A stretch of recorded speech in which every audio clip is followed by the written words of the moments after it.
Leo katika Bunge la Jamhuri ya Muungano wa Tanzania, Mheshimiwa mbunge wa Geita Msukuma alipopewa nafasi ya kuuliza swali muhimu kwa naibu waziri wa ujenzi na uchukuzi Mheshimiwa David Kihenzile.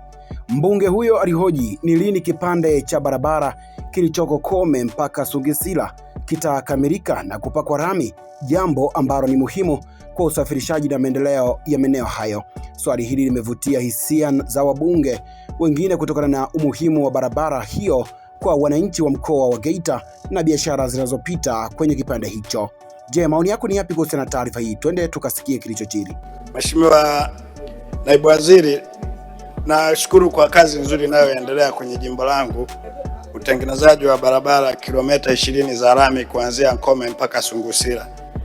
Swali langu Mheshimiwa Waziri, pamoja na kwamba yuko kwenye maandalizi ya ujenzi, lakini kile kipande sasa ni awamu ya pili, hakina mkandarasi wa kukikarabati. Ukitokea Geita kilomita 37 mpaka anapoanzia kinapewa bajeti ya kukarabatiwa, lakini kutokea pale Sungusira kwenda Nkome haijawahi kukarabatiwa, imekuwa kama adhabu. Mheshimiwa Waziri, uko tayari kuambatana na mimi kwenda kumsisitiza ile barabara wanaifanyia ukarabati? Majibu Mheshimiwa Naibu Waziri.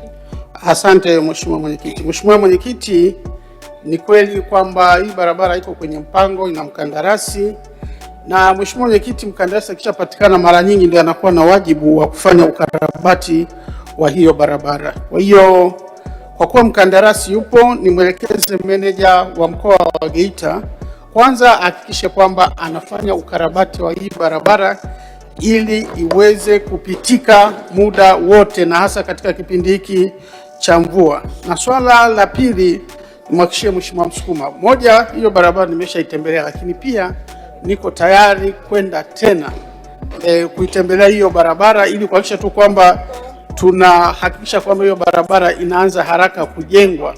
Asante Mheshimiwa Mwenyekiti. Asante Mheshimiwa Naibu Waziri. Asante kwa kuifuatilia Baharia TV. Usisahau kulike, kusubscribe, kucomment na kushare.